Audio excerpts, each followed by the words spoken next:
ઉપલેટામાં દૂધ ઉત્પાદન સહકારી મંડળી દ્વારા ગ્રાહકોને વિના મૂલ્યે રોપા વિતરણ કાર્યક્રમ યોજવામાં આવ્યો હતો। રાજકોટ જિલ્લાના ઉપલેટામાં દૂધ ઉત્પાદન સહકારી મંડળી દ્વારા દર વર્ષે વિવિધ સામાજિક કાર્યક્રમો યોજવામાં આવે છે તેમજ સેવાકીય પ્રવૃત્તિ પણ કરવામાં આવે છે। આ મંડળીમાં દૂધ ભરાતા ગ્રાહકોને પણ મંડળી દ્વારા અનેક યોગદાન, બોનસ અને ભાવફેર સહિતની વિવિધ સહાયો આપવામાં આવે છે। ત્યારે હાલ વર્ષોથી વાતાવરણમાં ફેરફાર અને વૃક્ષોની ઘટને ધ્યાને લઈ ઉપલેટા દૂધ ઉત્પાદન સહકારી મંડળી દ્વારા વન વિભાગ નર્સરી પરથી ખરીદી કરી તમામ ગ્રાહકોને વિના મૂલ્યે વૃક્ષોના રોપાનું વિતરણ કરવામાં આવ્યું હતું। 1500 થી વધુ વિવિધ પ્રકારના રોપા જેમાં બદામ, આંબળા, લીંબુડી, રાવણા, કરજ જેવી સહિતની 20 પ્રકારના રોપાઓનું ખેડૂતો અને પશુપાલકો તેમજ સોસાયટીના રહેવાસીઓને વિના મૂલ્યે વિતરણ કરવામાં આવ્યું હતું। કેસિંગ ગુજરાત સાથે અર્શી આહિર, ઉપલેટા। મારું નામ દયાભાઈ ગજેરા, શ્રી ઉપલેટા દૂધ ઉત્પાદક સહકારી મંડળીનો પ્રમુખ છું।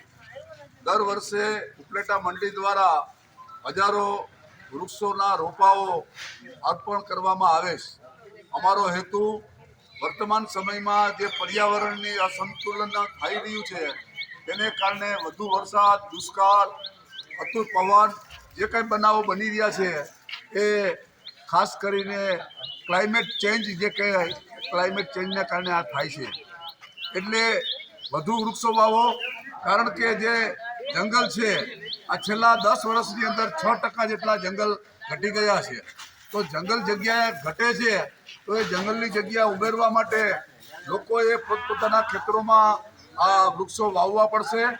કારણ કે જે રીતે અત્યારે એસીથી માંડીને કારના એસી, મકાનના એસી, ઓફિસના એસી અને જે ખાસ કરીને ગ્રીન હાઉસ થઈ રહ્યા છે એ ગ્રીન હાઉસને કારણે મોટી સંખ્યામાં ગ્રીન હાઉસના કારણે આજે આપણે આ ગરમીનો ભોગ બનીએ છીએ અને ક્લાઇમેટ ચેન્જનો ભોગ બનીએ છીએ।